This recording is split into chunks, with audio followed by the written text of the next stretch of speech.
aussi en direct sur Facebook. J'espère que tout roule. Voilà, donc faites-moi signe quand vous arrivez. Je vois qu'il y a des gens.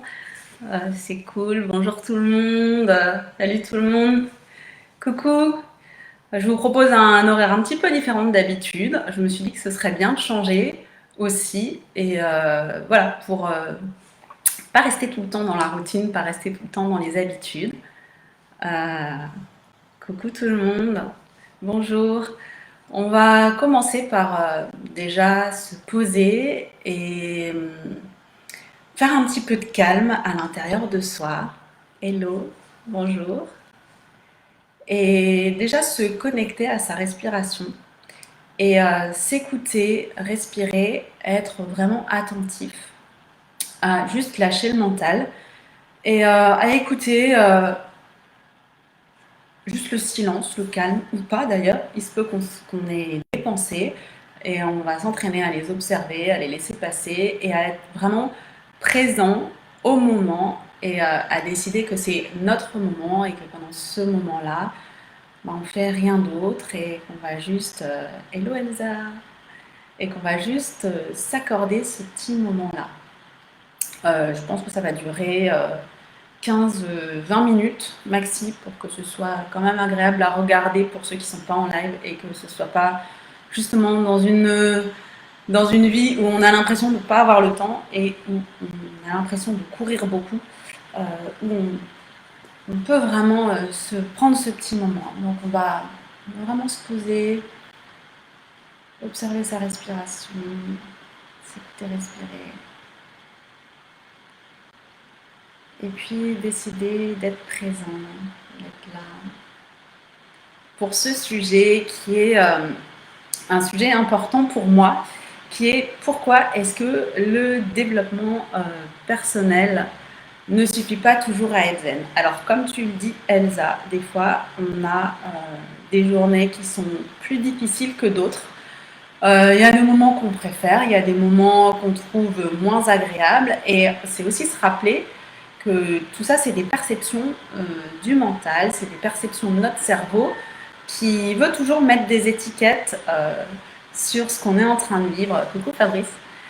Et qui est toujours en train de vouloir poser des jugements. Alors, justement, le développement personnel, c'est, on en parle beaucoup, c'est vraiment à la mode et le but, c'est, comme le dit son nom, de développer sa personne de la meilleure façon qui soit. Donc, d'être le plus épanoui, le plus apaisé, de répondre à ses besoins, il y a des besoins physiologiques, bien sûr, qui permettent de vivre au quotidien, de boire, de manger, de respirer, de dormir. On a aussi des besoins de sécurité, de se sentir en confiance, de se sentir en sécurité, des besoins d'appartenance. Bon, ça, c'est la pyramide de Maslow, qu'on retrouve assez fréquemment, d'appartenance à un groupe, à une famille, des besoins d'estime de soi, de se sentir reconnu, de se sentir apprécié, de se sentir aimé, et puis des besoins d'accomplissement, de réussir à se réaliser et d'être conscient qu'on se réalise. Donc ça, c'est le développement personnel et c'est super important de commencer en tout cas par un endroit par un endroit, mais par un morceau, par un bout, pour réussir à se sentir bien déjà et à réussir à s'accomplir. Alors, le développement personnel, c'est beaucoup lié à tout ce qui est mental, donc notre réflexion, nos pensées, les idées qui viennent à nous, et c'est aussi beaucoup lié à nos émotions. Donc comment est-ce qu'on se sent, qu'est-ce qu'on a comme émotion, est-ce qu'on arrive à gérer ses émotions. Parfois quand on est en difficulté avec certaines émotions, on peut ressentir du stress et là on a l'impression que ça ne va pas, on a l'impression que c'est difficile. Donc c'est vraiment en fait plusieurs choses et puis dans le développement personnel il y a aussi un aspect d'après-moi qui est peut-être pas tout le temps rappelé mais je pense qu'il est très important, c'est notre corps physique euh, dans la mesure où si on se sent bien dans notre corps, c'est forcément plus agréable et plus facile de ressentir des émotions positives, d'avoir des pensées positives. Et on voit que là encore, positif, c'est encore un jugement. Donc, c'est super important le développement personnel pour, hello Carole, pour se sentir en sérénité, se sentir zen, se sentir bien, se sentir apaisé. Et je pense qu'on est beaucoup à passer par là au début. En tout cas, moi, c'est vraiment comme ça que j'y suis arrivée, parce que j'étais en train de courir tout le temps, je vous l'ai déjà dit, j'étais jamais dans le moment. Je voulais toujours être avant, après, je pensais à ce qui s'était passé, je pensais à comment améliorer les choses, ou bien... Enfin, mais en tout cas, j'étais jamais, ou en tout cas rarement là. Salut Boris, je suis super contente que vous soyez tous là. J'étais rarement dans le moment et en fait après je me disais mais il est passé où ce moment? Et vous savez cette impression qu'on a que la vie passe super vite, que les bons moments passent super vite, mais il est passé où ce temps-là? Mais en fait souvent c'est parce qu'on n'est pas dans le moment. Donc le développement personnel, d'après moi, est super important pour réussir à se poser, pour réussir à voir nos émotions, à comprendre nos émotions, à voir nos pensées, à réaliser qu'on a besoin de nos pensées pour vivre, pour avancer, pour faire des choses. Et c'est vrai que souvent, hello Noélie, c'est vrai que souvent on ne veut pas être dans nos émotions, on ne veut pas être dans nos pensées parce qu'on a l'impression que c'est elles qui nous dirigent. Et justement, dans le développement personnel, c'est ça aussi, c'est apprendre à observer tout ça et à comprendre que nous aussi, on a notre rôle à jouer, on a notre mot à dire et qu'on ne se laisse pas diriger par tout ce qui arrive. C'est apprendre ça, en fait, le développement personnel. Et puis, pour moi, quand je dis que c'est pas que le développement personnel, c'est qu'au fur et à mesure, j'ai remarqué, je vis et je ressens qu'on est connecté à quelque chose de plus grand que nous. Et c'est vraiment ce que je vis dans mes différentes expériences où je rencontre des gens, des personnes que j'aurais pas rencontrées avant quand j'étais pas dans cet état d'esprit, où je vis des expériences vraiment inimaginables, des discussions, des prises de conscience. Et là, parmi vous, il y a plein de gens, pour pas dire toutes les personnes qui sont là, que j'ai rencontrées, que ce soit en réel ou en virtuel, où on vit des choses que finalement, j'aurais même pas imaginé vivre dans ma vie d'avant, que j'aurais appelé la vraie vie, qui est en fait... on a parfois tendance à dissocier parce que c'est difficile pour notre cerveau en fait d'admettre que la vie c'est plus que ce qu'on croit et que c'est plus que juste ce qu'on vit au quotidien. Et c'est ça que j'entends par être connecté à plus grand que soi, c'est que vraiment il y a des énergies qui passent. Parfois on en est conscient, mais souvent on n'en est même pas conscient et qui nous permettent de vivre des moments super forts, vraiment des moments cadeaux. Et en fait, ces moments cadeaux, ils sont vraiment super fréquents. Et quand on sait les voir, ben, ça peut être, alors ça fait cliché, mais franchement, connecter avec des gens, avoir des échanges avec des gens, des discussions, passer des moments, ou même juste enfin, je dis même juste comme si je dévalorise le truc, mais en fait c'est super important, un sourire, un message, un appel. Bonjour Luane. Et c'est vraiment juste sentir qu'on est vivant, sentir qu'on est reconnecté à soi, à la vie, aux autres en fait. Et vous avez peut-être suivi, il n'y a pas très longtemps, j'étais à Lourdes en pèlerinage. 2 semaines avant, j'ai fait un stage d'Ayurveda et j'ai dans les deux situations et même d'autres stages que j'ai fait avant ou d'autres rencontres que j'ai vécues avant, c'est vraiment comprendre qu'en fait, il n'y a pas juste le corps physique, il n'y a pas que le corps émotionnel, le corps mental, mais qu'on a aussi un corps spirituel. Et ça, c'est en fait le mot qui peut parfois nous faire un peu bizarre parce qu'on ne sait pas trop quoi mettre dans la spiritualité. Et c'est pas la religion en fait. En fait, je pense que les différentes religions ont compris que on est un tout et qu'on est un tout tellement important qu'on ne peut pas être juste une partie, on ne peut pas être que nos émotions, que notre corps, que nos pensées ou que la spiritualité. C'est vraiment un ensemble et quand tout ça est le plus aligné possible, le plus équilibré possible et que ça circule bien, ben c'est là que nos énergies circulent bien, c'est là qu'on est en bonne santé, qu'on se sent bien, qu'on arrive à gérer, quand tu disais tout à l'heure la fatigue, ben oui, des fois on est fatigué, ben on arrive à capter le message de notre corps et à se dire bon, bah ok, je suis fatiguée, je vais me reposer.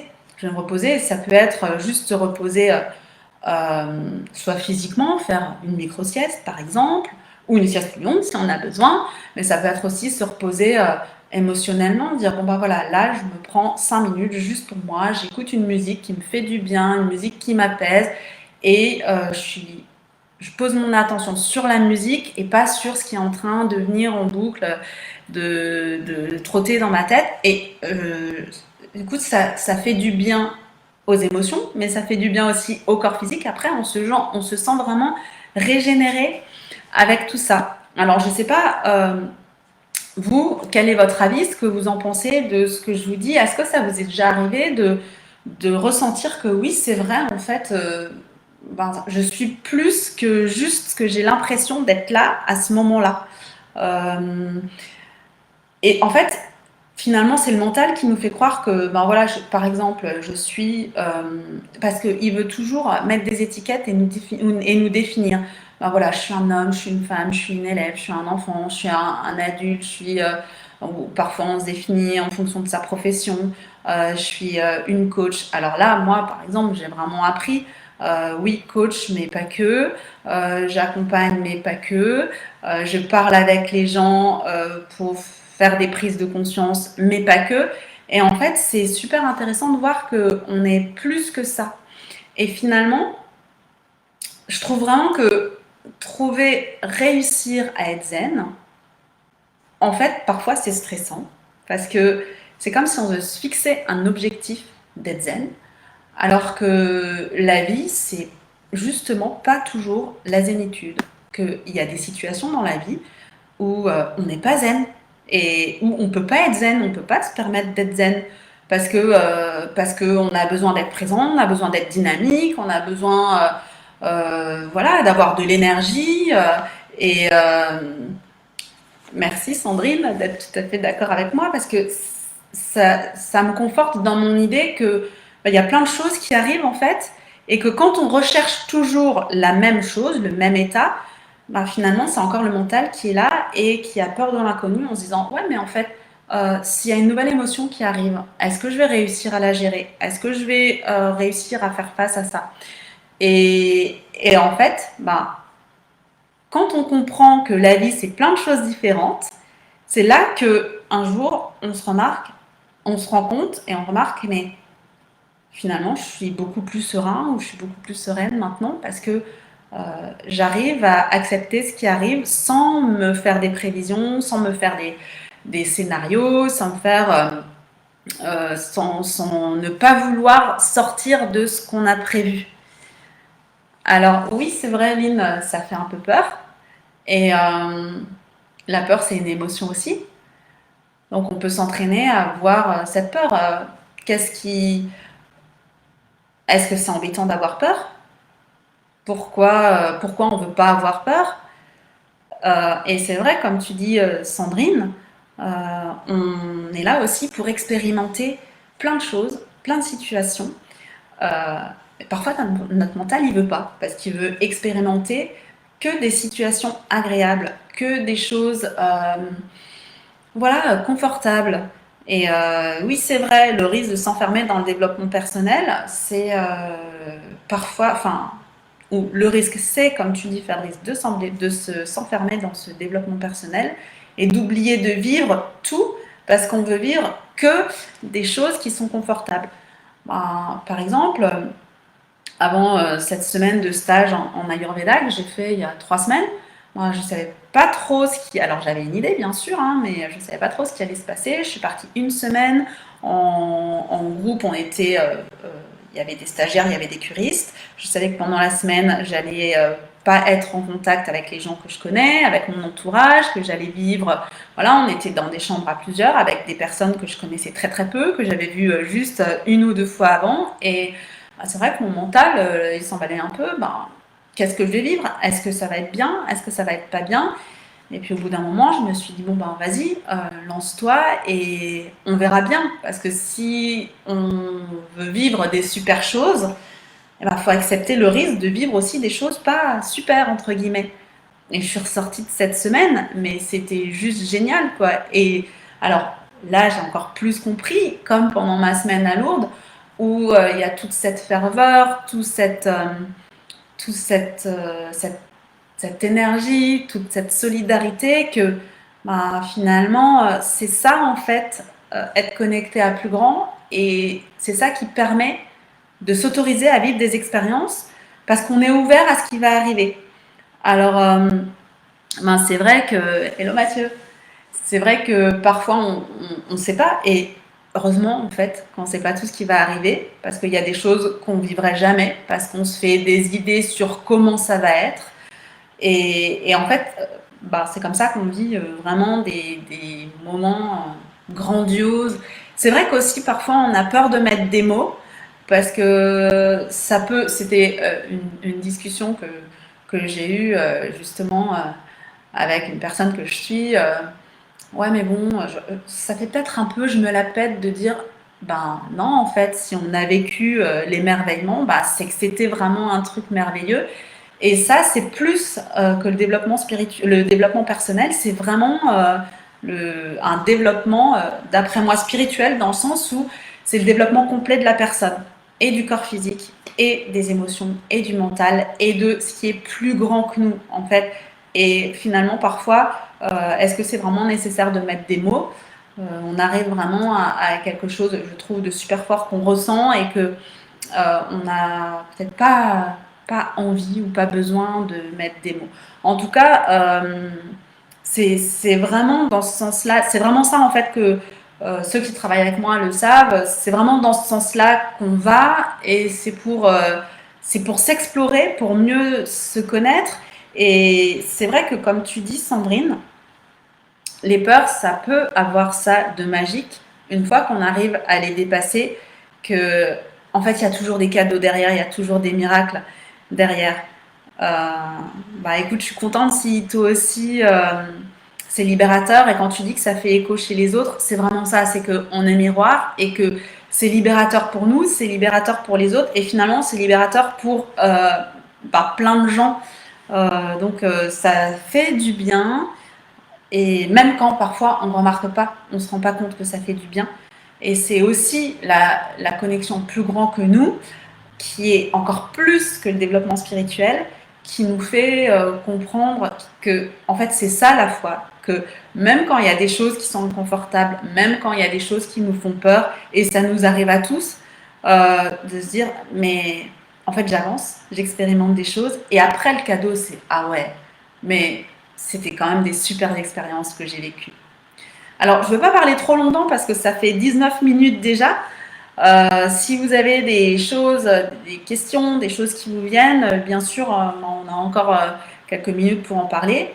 Et sinon, on peut en parler lors d'un prochain live, on peut en parler en privé, en MP, ou je vous invite vraiment en tout cas à regarder vous comment vous vous sentez, et puis si vous avez envie de faire des ateliers, ceux qui sont en Alsace, vous savez que j'en fais, ceux qui ont envie de faire des coachings, vous savez que j'en fais aussi. Mais le but là, de cette vidéo, c'est vraiment de comprendre qu'on est beaucoup plus que ce qu'on croit, et que quand on arrive à se connecter à ça, à nous en fait, c'est vraiment à l'intérieur de nous, une partie de nous, que c'est là qu'on a la foi, et que c'est là qu'on a la foi, pas dans le sens religieux, mais la croyance que tout est possible, la certitude en fait que tout est possible, et que c'est ce qui nous permet j'allais dire d'avancer, mais même pas d'avancer en fait, de cheminer et de se découvrir de plus en plus. Voilà, donc je vais vous laisser sur ces bonnes paroles, enfin bonnes entre guillemets, en tout cas sur ces paroles.